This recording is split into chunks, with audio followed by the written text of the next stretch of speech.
My name is Dana Margaritas. I'm the Assistant Manager of Building Permits. I'd like to introduce the presenters. Today we have Stacy Rainwater. She's the Supervising Building Permit Specialist of the Plans Submittal Work Group. We have Brooke Vanderslice. She's a Plans Technician in our Addressing Work Group. We have Matt Brewer. He's the Manager of Inspections. We have Emily Bernard. She's the Supervising Building Permit Specialist over the Permit Issuance Work Group. Tarek Shalon. He's the Assistant Manager of Plans Exam. Jennifer Cisneros, she's a building permit specialist in our fee workup group. Sandy Linehan is a records technician specializing in our records department. And then we also have Selena Savif. She is our management assistant who is helping us with this presentation today.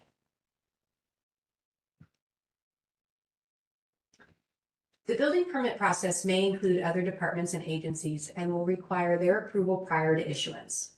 For land use information such as use permits, waivers, or design reviews, you'll contact Comprehensive Planning at 702-455-4314. For information on right-of-way improvements, mapping, or easements, please contact Public Works at 702-455-6000. You can also find these department web pages on the Clark County website under the department directory.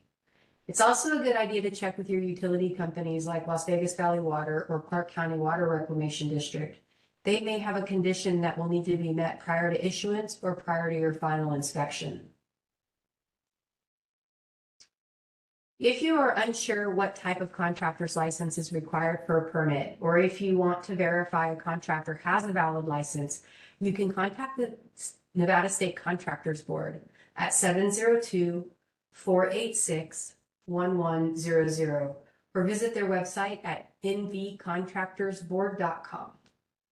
The Nevada Blue Book is a great reference guide. It provides a summary and guide to Nevada statutes, regulations, and policies governing the construction industry.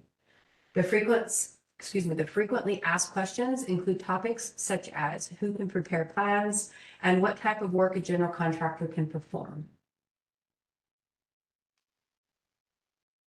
The building department website contains a lot of information to assist you with the building permit process. On our homepage, you will see a link to the notices to industry, which includes information regarding the adoptions of the 2024 code and information on our past and future workshops. If you need to reach us, you can call our main number at 702-455-3000 or call customer service at 702-455-8972.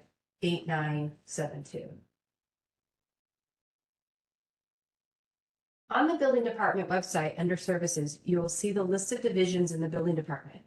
Under each division, you will find the applications, how-to guides, and frequently asked questions that pertain to that work group. There is our library where you will find the adopted codes, amendments, technical guidelines, and other policies and procedures. There is also a link to the Citizens Access Portal. It is important to note the building department website and the Citizens Access Portal are different. The Citizens Access Portal is the software used to apply for building permits. You may also hear us talk about Acela, which is our permitting software used by the building department staff to process and issue the permits. We also use ePermit Hub as our plan review software.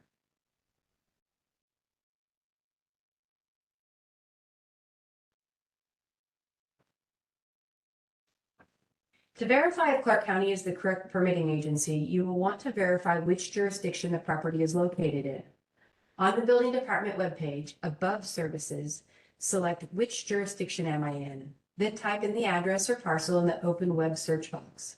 If the jurisdiction has CC next to it, that stands for Clark County. If the jurisdiction reads Las Vegas or Henderson, you will want to contact their building departments for permitting information. Every applicant needs a Citizens Access account before they can apply for a building permit. On the building department website, select Citizens Access Portal, then select it again on the next page. In the upper right corner, select Register for an account. If you need additional assistance setting up a Citizens Access account, you can find detailed information under the link Citizens Access How-To Guides on our website before you enter the Citizens Access portal. We also suggest companies use a general email to set up citizens access accounts. That way, access isn't restricted to one employee. The associated contact with the permit is able to add additional contacts. For information on how to add a contact or delegate, there is detailed information under the link add an account delegate/contact. We're going to take a moment to talk about uploading plans. Attachments is reserved for inspection documents after the permit is issued. If you are trying to submit for a permit or are in plan review and you use the attachment button, the plans will not be uploaded into the plan room and we will not be notified. When submitting for a new permit or corrections, you want to select the plan room.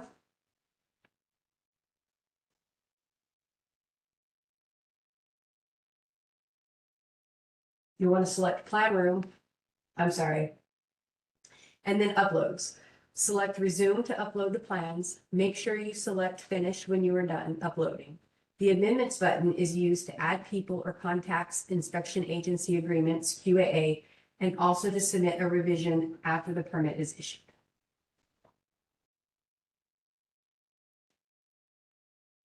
Contractors. I'd like to introduce Emily and she will go over contractor information. Thank you, Dana. As Dana mentioned earlier, you must have a citizens access account. The information provided on this page is for contractors only. Permits being issued as owner builders can skip right over this step. Every contractor must have a citizens access account and you must make sure that you link or add your license to that account. So we're going to go through some steps here. Step 1, start by clicking on the account management on the upper right side of your screen. You must be logged into your account.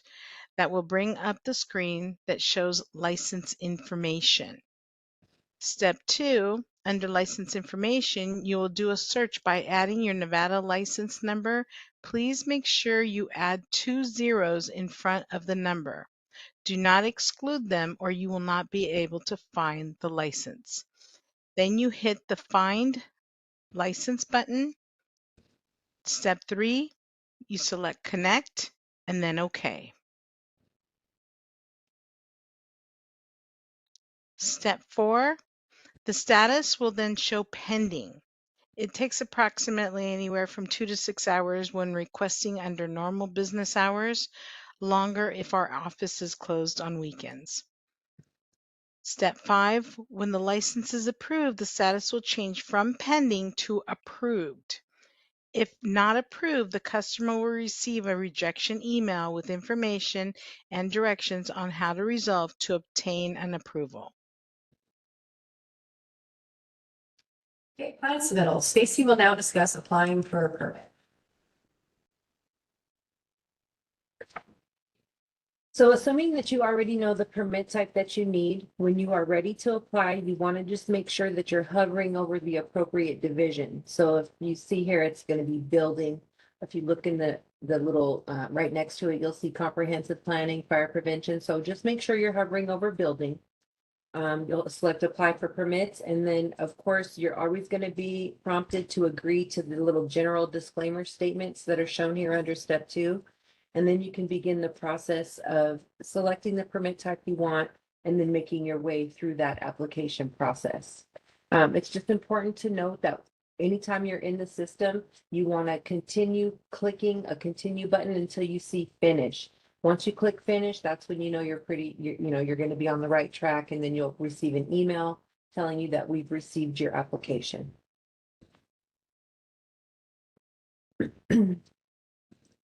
So we also have several step-by-step how-to guides available on our website. From the homepage, you'll want to select the Citizen Access portal and then the Citizen Access how-to guides, and then select submitting for new permits and plans online.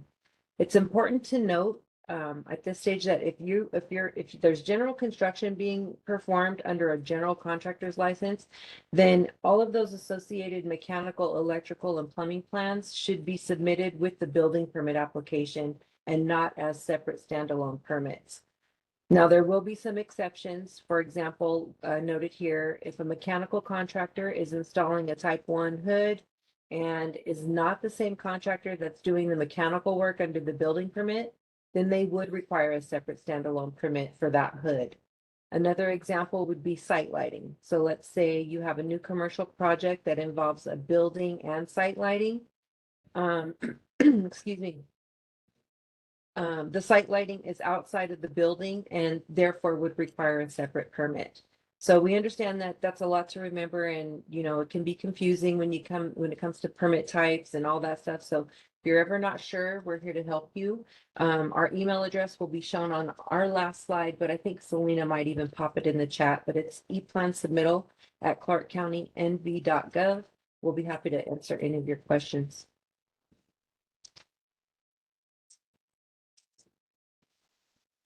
And so this next slide would just basically outlines the steps that you're going to take when you're uploading your plans and documents. Like Dana mentioned, it's important to make sure that you're uploading your files to the plan room, the upload section, and not as an attachment. And once you're done submitting your application, it will go into pending status for our plan submittal staff to review. At this stage, I want to just make sure everybody knows that any due dates that are shown while your status is pending, those are not accurate due dates. So the submittal department, we do have service goals, but I just want to remind you that any due dates shown there are not going to be accurate. When they become accurate is when your plans have been accepted for plan review. You've already paid your plan review fee and it's in review. That's when the due dates shown there will be accurate. So once the submittal is determined to be complete, it will go into submitted or in review status. Submitted status indicates the plan review fees are due prior to acceptance, and the applicant contact will receive an email that's indicating that. In review status indicates that the plans were accepted and the review comments or approval should be expected again by the date that's shown. If you have any questions about that, you can always reach out to us too, but again, if you're still pending, you don't want to rely on any due dates. Okay.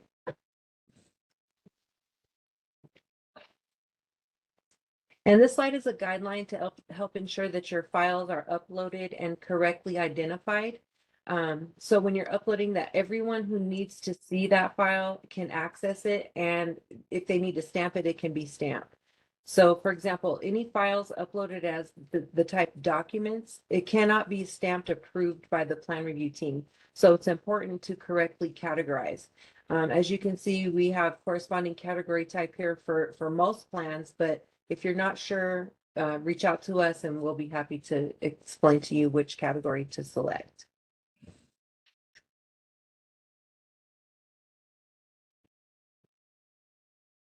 And this slide is an outline of the overall intake process where we basically perform a review of the application and plans just to make sure that everything is complete.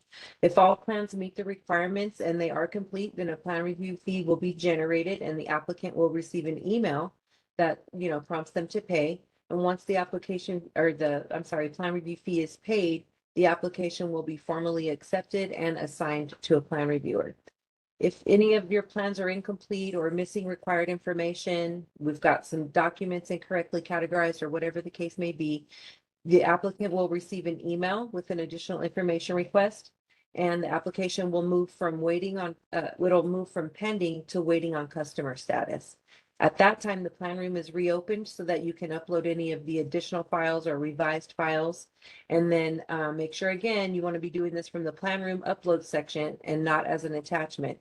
But once that comes back to us, we'll process it through and get you on your way to plan review. So that's it for submittal. But if you guys have any questions, or again, if you're not sure about something, please reach out to us and we'll be happy to get you on the right track.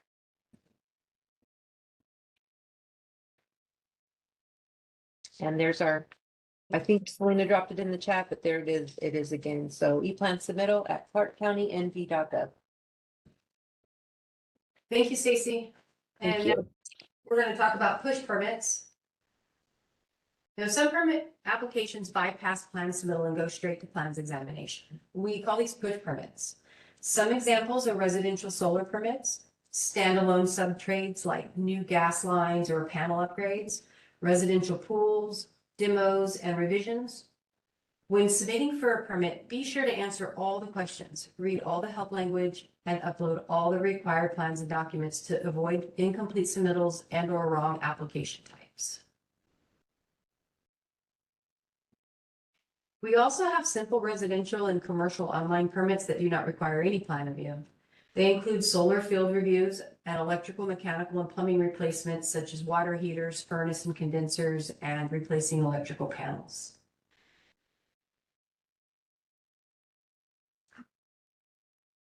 So now we're gonna hand you off the plans exam, and here's Tarek. Plans exam, let's see, plan review started. You need a complete submittal and correct permit type, or a correction letter will be sent.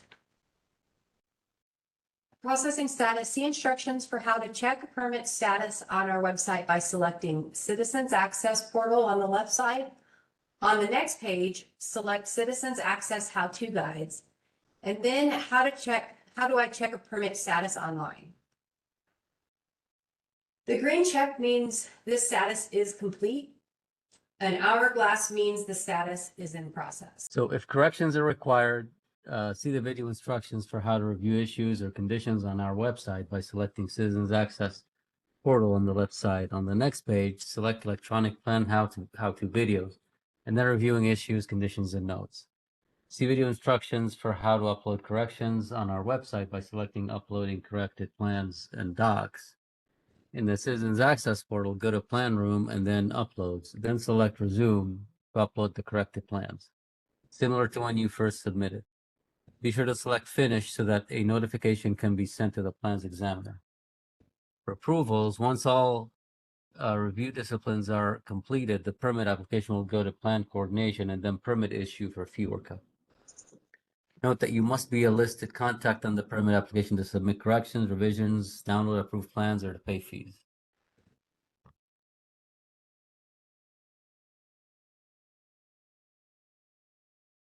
Our plan review service goals are all in calendar days. So there's 21 days for commercial, 14 for commercial minor, 7 calendar days for the 7th day, 21 days for standard plans, 21 days for custom single-family residences, 14 days for residential minor, 10 days for revisions and corrections, 42 days for phase projects.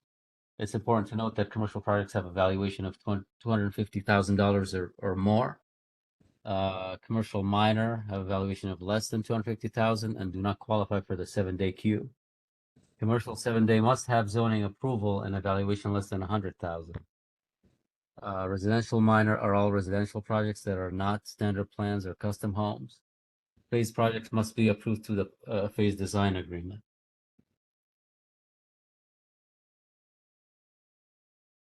If you have any questions, you can email us at buildingservices@clarkcountynv.gov or call us at 455-8011. Thank you. Thank you, Tarek. Okay, now we're gonna go over addressing, and here's Brooke.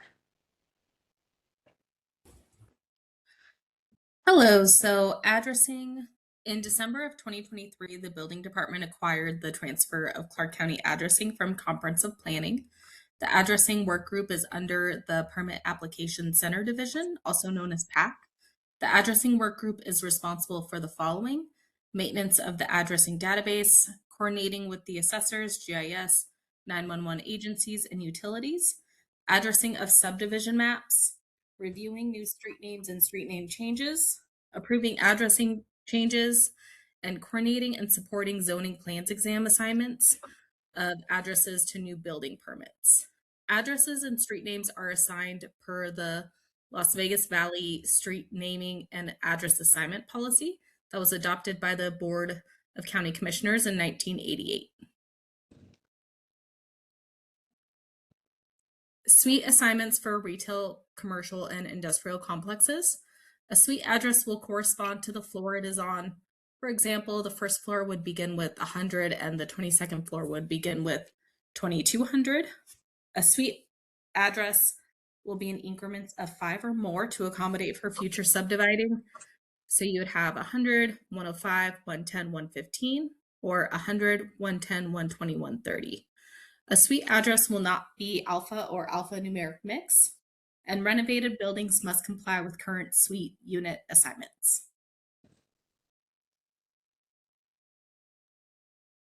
And then some tips on applying for building permits when it comes to the address. So when you're gonna apply for a building permit, you're first gonna wanna search the parcel number, leaving the address field blank. If there's multiple addresses assigned to the parcel, then you would select the address you are applying for. If there's only one address, the address field will auto-populate. If you are applying for a space that has a suite number or a tenant number, you would enter it in the intake section of the application under tenant number. And typically the only time a unit or suite number would be included in the address field would be for if it was a condominium. And if you have any questions, there is our email and our direct line. Thank you. Thank you, Brooke. So plan coordination, here's Emily again to go over the plan coordination process. Thank you, Dana. Once all the departments have reviewed and approved your plans, the permit will make its way over to our plan coordination team in order for us to add any conditions that will be required prior to permit issuance. Here are various types of conditions that could possibly be added to your permit. Anything from Las Vegas Valley Water, sewer, septic, inspection agreements or third parties, subcontractor declarations, so on and so forth. If you need any assistance or if you have any questions, you can reach out to our permit issue team on the email given there. Thank you. Thank you, Emily. Now we're going to go over fees. So I'd like to introduce you to Jennifer. Thank you. Fee workup occurs once all the workflow tasks have been completed by all the departments involved in the process. The fee workup team members assess the fees, which are based on the project valuation. The project valuation is determined by the total value of work, including materials and labor. The complete definition in the 2018 Administrative Code is found in our website under Services, then Library, then Current Code Ordinances. See the fee calculator on our website by selecting the Services drop-down on the left side, then select the Permit Issuance drop-down, and then Fees Calculator. On the next page, select Fee Calculator. If the permit is for a new building or an addition, development impact fees may be assessed.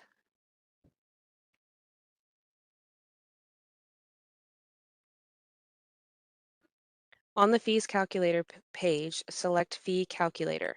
Information on the development impact fees with links to the ordinances or websites are listed.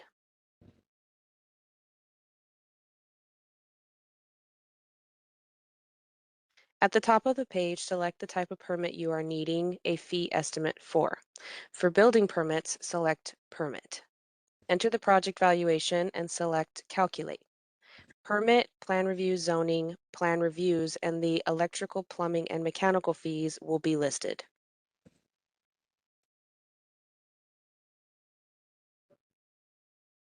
Restamps. When the permit is in pending fee workup status, the data entry and approval stamps are verified. If there is missing information in a cella or the plans do not have the appropriate stamps, the permit will be put back into review for a restamp. This ensures a complete set of plans is issued with the permit. Once the restamp has been completed, the permit will go to pending fee workup where the fee calculation is completed.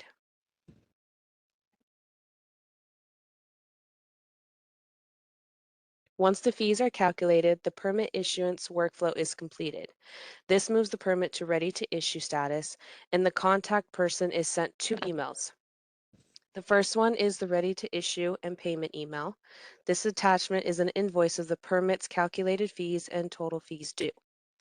The second are conditions required. Be sure to open the attachment to this email. This attachment lists conditions that need to be met for fees to be paid and the permit to be issued.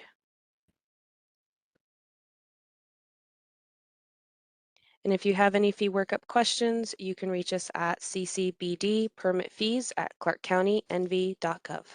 Thank you. Thank you, Jennifer.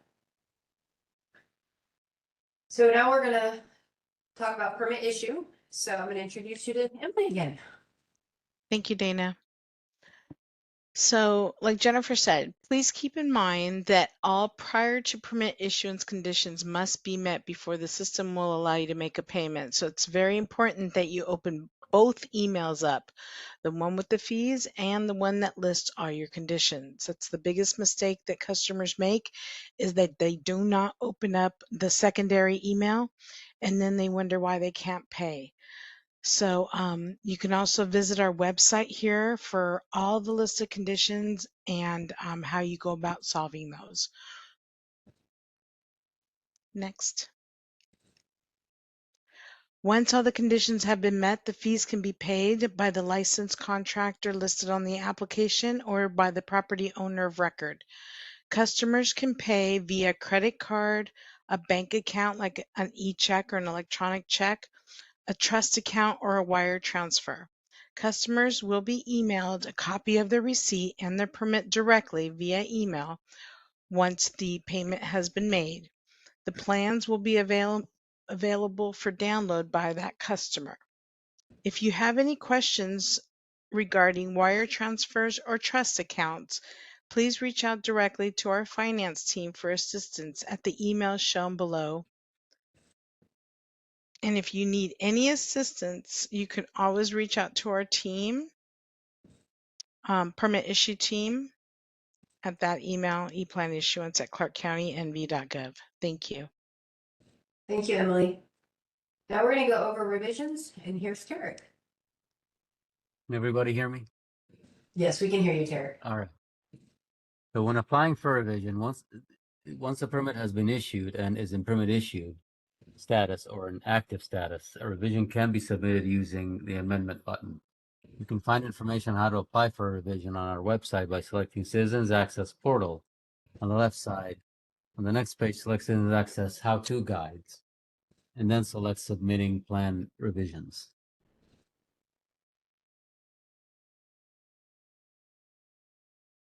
How revisions can affect inspections. Revisions must be approved prior to scheduling inspections for the work that is the subject of the revision.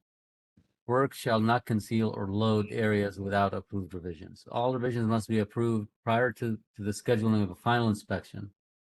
If a revision was created on accident and you would like information on how to request a withdrawal for a revision still in review status, please go to our website and select services, and on the left side, and then on the next page, select permit issuance, and then select sample letters. Then locate the link withdrawal letter for revisions still in review status.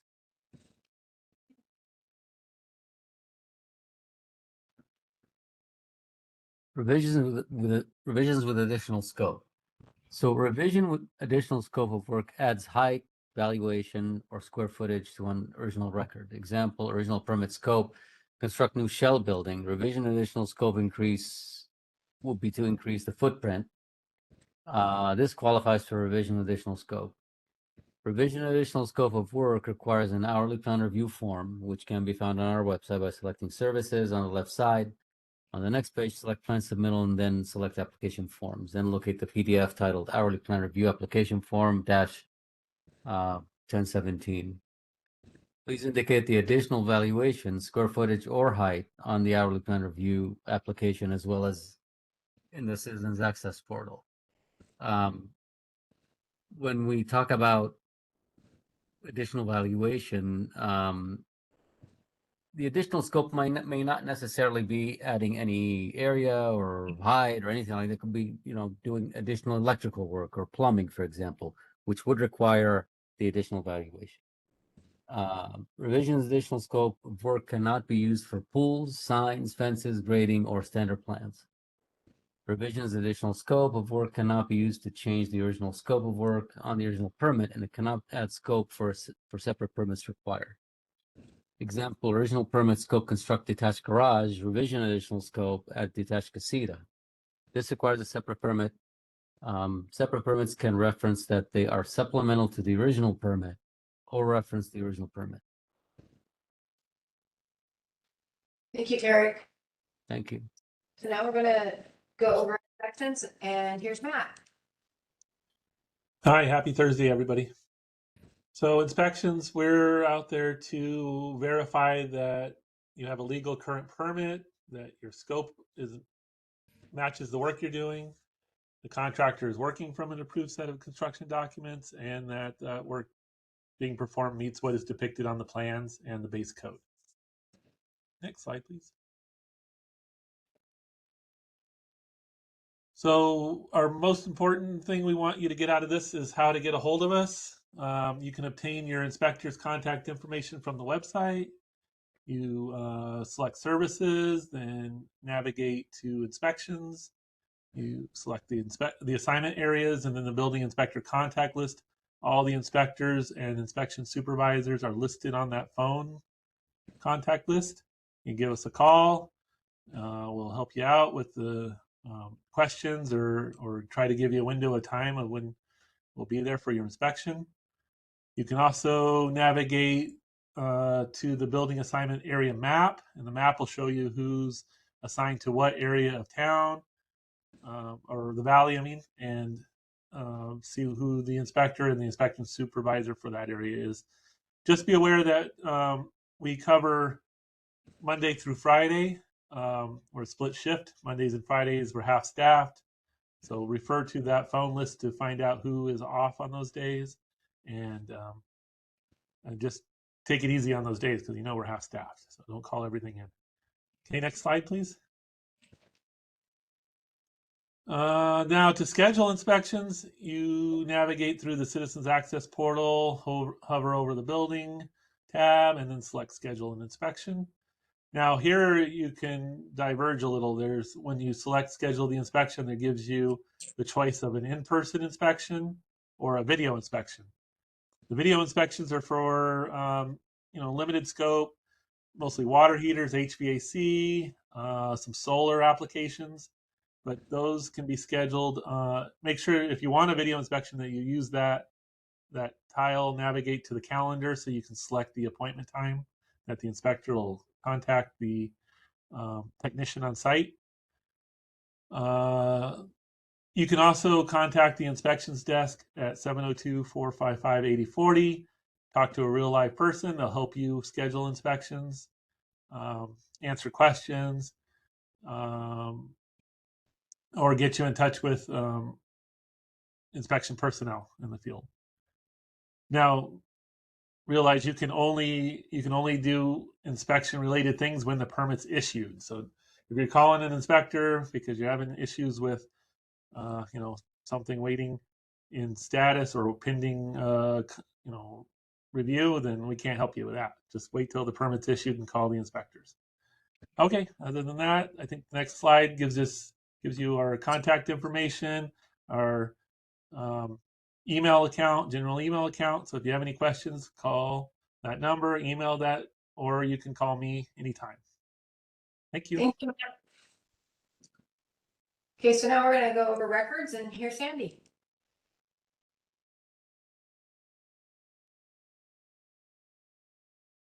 Hello. So records and how to search for building or code enforcement records through the Citizen Access portal.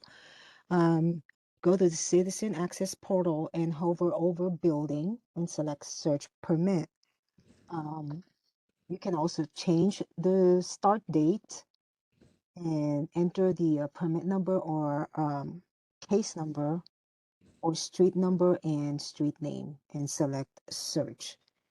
And you can also narrow your search by selecting the permit type you would like to see.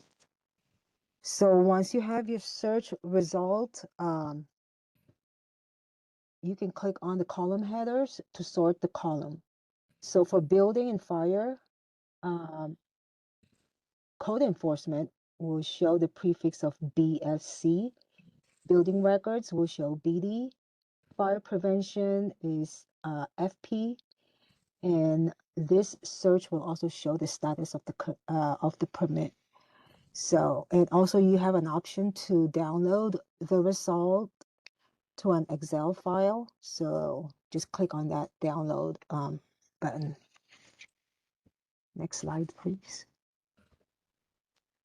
So the records that are available are building permits and related documents are from 1970s. Custom homes plans and related documents is from 1990s, mid 1990s to present. Subdivisions from the mid 70s to present. Hotel plans are from 70s to present. And document may be limited prior to the mid 1990s. So building and fire prevention code enforcement documents from 1998 to present, and fire prevention plans and related documents are from the late 1960s to present. Now, to search for records, please, you can go to our website and select, which is document image search. Select the services on the left side of the page, and you can select records and then document image search. If you would like to view the documents, permits, or complaints, you can search by location or records number. So if you want to request copies of documents, please complete the Building and Fire Public Records request form and email it to dsrecords@clarkcountynv.gov. Records request form is also located in the Building and Fire Prevention Public Records Request tab. So when you're requesting, please identify as specifically as possible the type of records, subject matter, approximate date, and the desired method of delivery, either hard copies or electronic, by submitting your request in writing. This will ensure timely response. So if you need additional information or need to talk to us, you can contact Building Department Records Office at 702-455-3029. Thank you. Oh, to search for inspection history, I'm sorry. You can go to our website and select services on the left side, and on the next page, select records and then inspection history. And on the next page, you will then prompt to search by permit number. Thank you. Thank you, Sandy. Mm-hmm. So this is our disclaimer. The information is current at the time of the presentation, but our procedures are subject to change as we are dedicated to making improvements to our process and improving our customer service. Please visit clarkcountynv.gov/building for up-to-date information on our program.